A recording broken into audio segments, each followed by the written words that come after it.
Hei, bună! Sunt Lucia și dacă ești aici, nu cred că e întâmplător.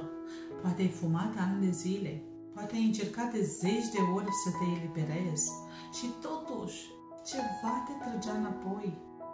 Ți s-a spus că țigara te calmează, că e prietena ta, că te ajută să reziști și poate ai ajuns să o crezi. Pentru că în cele mai grele momente ea era acolo. Dar azi te invit să pui o întrebare simplă.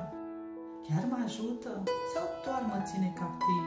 În acest video nu-ți ofer o metodă, îți ofer adevărul și dacă rămâi cu mine până la final, poate ceva în tine se va lumina. Poate vei simți că eliberarea e mai aproape decât ai crezut vreodată. Ți s-a spus că țigara te relaxează, că e un refugiu, o pauză, un prieten.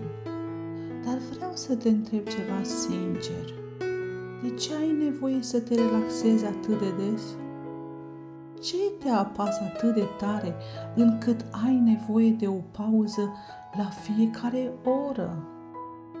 Țigara nu e soluția, ea este sursa. Ea creează neliniștea pe care apoi cică ți-o rezolvă. Te face dependent de liniștea pe care tot ea ți-a luat-o, ți-a furat-o. Imaginează-ți că cineva te înțeapă cu un ac, apoi îți oferă pansamentul și îți spune: uite, te-am ajutat. Așa face țigara. Îți creează rana, apoi îți promite alinarea. Dar adevărul e că rana nu se vindecă, se adâncește. Ai observat cum după fiecare țigară liniștea ține doar câteva minute? Și apoi începe iar neliniștea, pofta, nevoia, care nu e reală. E provocată. Țigara e o minciună frumos ambalată. Și tu meriți adevărul. Nu sedarea minții, nu fumul care îți ascunde sufletul. Rămâi cu mine, pentru că abia începem să scoatem adevărul la lumină. Nu fumezi pentru plăcere, fumezi pentru că în lipsa țigării apare ceva în tine, neliniște, gol, o tensiune pe care nu poți defini. Și ți se pare că țigara o rezolvă, dar în realitate ea doar îți pune un pansament peste rana, nu o vindecă. Ce simți de fapt? Poate simți că ai nevoie de o pauză, poate că te doare capul, poate că ești copleșit de gânduri, de stres, de singurătate și ții o țigară în mână crezând că te calmezi. Dar nu țigara te calmează, ci faptul că ai o rutină care te distrage, un gest familiar. De fapt, tu nu ai nevoie de fumat, ai nevoie de liniște, de odihnă, de un moment în care cineva să-ți spună: te înțeleg, e normal ce simți. Și poate nimeni nu ți-a spus asta, așa că țigara a devenit alinarea pe care o aveai la îndemână. Dar ea nu te vindecă, doar amână până într-o zi, când nu mai poți amâna. Și știi ce e frumos? Că acea zi poate fi azi. Țigara nu-ți oferă nimic. Nu-ți dă liniște, nu-ți dă putere, nu-ți dă pace. Îți oferă doar iluzia că fără ea nu poți. Dar realitatea este că tu poți fără ea. Ai în tine un potențial mai mare decât ai fost lăsat să crezi. Țigara te-a făcut să te îndoiești de tine, să crezi că nu poți fără ceva extern, fără fum. Dar adevărul este că tu ești mai puternic decât fumul. Nu trebuie să lupți, trebuie doar să vezi. Claritatea e mai eliberatoare decât voința.